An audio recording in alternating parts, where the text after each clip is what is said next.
ഞാൻ വീണ്ടും ഒരു 10 ഡേയ്സിൻ്റെ ക്ലാസ്സിന് ബ്രൈഡൽ മേക്കോറിൻ്റെ ക്ലാസ്സിന് പോക്ക് തുടങ്ങി കേട്ടോ.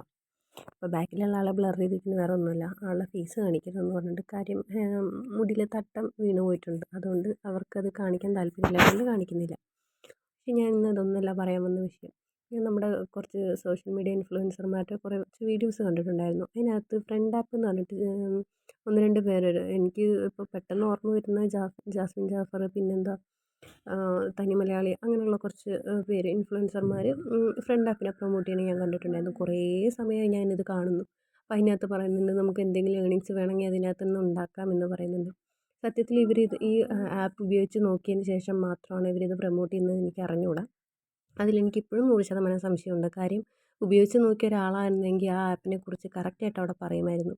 അതൊരു ഡേറ്റിംഗ് ആപ്പാണ്, അത് അങ്ങനെ എടുക്കാൻ പാടത്തില്ല, താല്പര്യമുള്ളവർ, അതിനായിട്ട് താല്പര്യമുള്ള വ്യക്തികൾ മാത്രം എടുത്താൽ മതിയെന്ന് അവരവിടെ പ്രൊമോട്ട് ചെയ്യുന്നത്. കാര്യം എന്താ വെച്ചാൽ പൈസ, ചിലപ്പോൾ പൈസ കൊടുത്തിട്ടായിരിക്കാം അവരെ കൊണ്ട് ആ പരസ്യം ചെയ്യിപ്പിക്കുന്നത്, ഫ്രണ്ട്സ് ആവാം എന്ന്. പക്ഷെ അത് നമ്പറൊക്കെ ഇതാണെങ്കിലും ഫുൾ സെക്യൂർ ആണ്.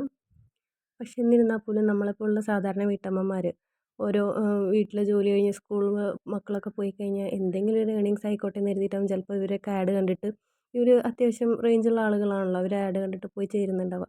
അപ്പോൾ അതിൻ്റെ ബാക്കി വിവരങ്ങൾ ഇവർ അറിയുന്നില്ല, ഇതിൽ കയറിയതിന് ശേഷം മാത്രം അറിയുന്നത്. ഞാൻ കയറിയപ്പോൾ ഒരാൾ എന്നോട് ചോദിച്ചത് ഓപ്പണായിട്ട് സംസാരിക്കാൻ പറ്റുമോ അങ്ങനെ ഇങ്ങനെ.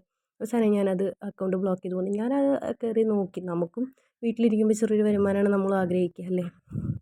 അതുപോലെ തന്നെയാവും ഒത്തിരി വീട്ടമ്മമാർ.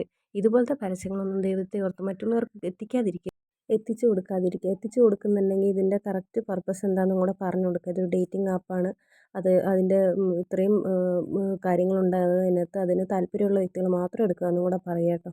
ഇല്ലെങ്കിൽ വീട്ടമ്മമാർ അറിയാത്തവരൊക്കെ പോയി പെട്ടുപോകും.